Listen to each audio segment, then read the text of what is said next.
Bisa dibilang masa depan dunia sekarang terbagi dua ya.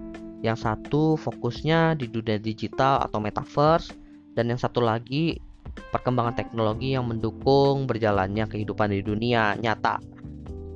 Nggak bisa dipungkiri bahwa memang Web3 itu lagi booming belakangan ini dan juga berkembang pesat juga. Hype-nya pun bisa dibilang masih sangat besar dan segar karena bisa dibilang baru boomingnya juga di akhir tahun 2021 untuk metaverse, dan sekarang masih awal tahun 2022. Ya masih segar lah. Dan kalau kita bicara soal Web3 itu juga bukan bicara soal metaverse doang, kita bicara soal konsep-konsep lain atau produk-produk lain yang dibangun di atas blockchain, yaitu sekarang lagi booming ada cryptocurrency dan juga ada NFT. Nah, ketiga hal ini yang gue sebutkan itu memang bisa dibilang lagi booming sekali, dan perhatian orang semuanya, bukan semua sih, cukup besar tersedot ke sana. Gue sendiri pun sempat tersedot juga perhatian gue ke sana, tapi gue memilih untuk cool down dan gue ngeliat ke belakang. Gue ngelihat inovasi-inovasi lain apa aja sih yang sebenarnya udah ada tapi tertutup karena perkembangan Web3 ini. Dan ternyata lumayan banyak juga loh inovasi keren yang udah ada tapi kurang mendapat perhatian. Mungkin buat temen-temen yang belum tahu gue tuh orangnya yang menganut konsep Blue Ocean Strategy.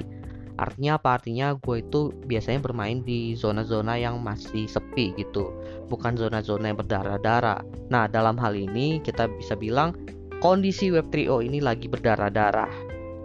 Dan gue melihat kesempatan di luar dari dunia Web3, di mana perkembangannya juga tidak kalah pesat juga. Cuma memang ketutup aja hype-nya. Sedikit info aja bahwa dunia sekarang itu memang lagi tercandu dengan konsep metaverse, di mana kita membangun dunia di dunia nyata. Tapi banyak juga perusahaan yang tidak percaya dengan visi metaverse tersebut, dan mereka membangun teknologi untuk mendukung kehidupan di dunia nyata. Salah satunya itu dari Apple, mereka ngebangun AR. Sebenarnya mereka udah ngebangun udah cukup lama, cuma mereka memilih lebih fokus ke sana, tapi tidak menutup kemungkinan ke metaverse. Tapi untuk sekarang mereka memilih augmented reality. Hal lain yang menjadi pertimbangan gue kenapa gue nggak mau terlalu fokus di dunia Web3 adalah karena ini masih baru banget dan bisa dibilang belum stable banget konsepnya. Ya kalau kita bilang soal blockchain, oke lah, blockchain memang udah lama, udah banyak implementasinya, tapi produk-produk implementasinya itu yang bisa dibilang masih belum begitu stable. Kayak di NFT, lagi sekarang booming banget yang namanya scam. Konsep metaverse sendiri bisa dibilang belum dibangun secara benar, belum ada pakem pastinya gitu. Ya oke lah, metaverse itu di-booming-boomingkan oleh Meta, mereka ngasih konsep dengan video, tapi nggak mungkin mereka ngebangun langsung tok kayak gitu. Lalu banyak orang yang bilang, ya tapi kan bisa Win, ini mumpung masih baru-baru banget, teknologi belum berkembang banget, taruh aja duitnya di sini, itu kan investasi. Well, kalau kita bicara soal investasi itu adalah pembahasan yang lain, tapi yang bisa gue bilang di sini adalah gue itu kalau mau berinvestasi kepada sesuatu, gue pelajarin terlebih dahulu. Nah, dalam kasus konsep metaverse, host itu kripto dan NFT, gue perlu belajar banyak lagi, tapi memang sumber informasinya itu terbatas. Sebenarnya yang terbatas lebih ke arah NFT sama metaverse-nya aja ya. Kalau kripto gue udah lumayan ada naruh di sana karena gue udah belajar cukup lama juga dari zaman gue kuliah tuh. Kebetulan ada ilmunya jadi kepangkas di sana. Dan sedikit bocoran aja, kalau misalnya kalian itu pengen bermain atau invest di dunia Web3 itu,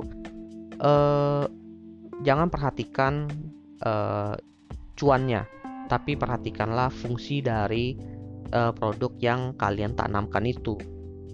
Karena balik lagi, mau se-hype-hype-nya produk dibawa oleh para influencer atau dipromosikan oleh para marketing orang-orang ternama, balik lagi, hal itu akan berkembang kalau memang relate dengan kebutuhan masyarakat. Mungkin kalian nggak tahu kenapa Ethereum itu bisa booming, karena Ethereum itu mengembangkan yang namanya smart contract, meminimalisir yang namanya scam dan memvalidasi transaksi, di mana itu sangat dibutuhkan saat ini. Makanya dia bisa berkembang dengan pesat. Lalu Bitcoin kenapa dia bisa berkembang pesat? Bukan karena dia itu dianggap emas, bukan, karena dia itu menjadi bisa dibilang teknologi awal atau core awal ngebangun blockchain.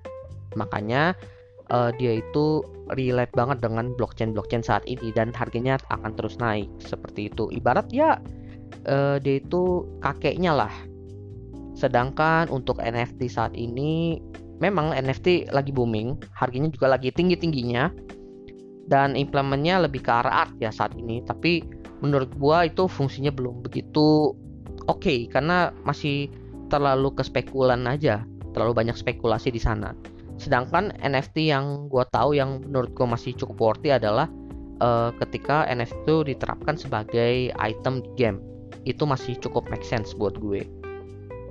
Intinya di sini adalah mau masa depan apapun yang akan muncul ke depannya atau lebih booming kemananya, tetap yang dibutuhkan cuma satu. Apakah teknologi tersebut memang dibutuhkan atau relate untuk masyarakat di dunia? Kalau relate, ya itu akan terus berkembang. Dan itu terbukti sampai sekarang, banyak contoh kasusnya. Oke, gua rasa itu aja yang pengen gue bahas kali ini. Thank you udah mendengarkan.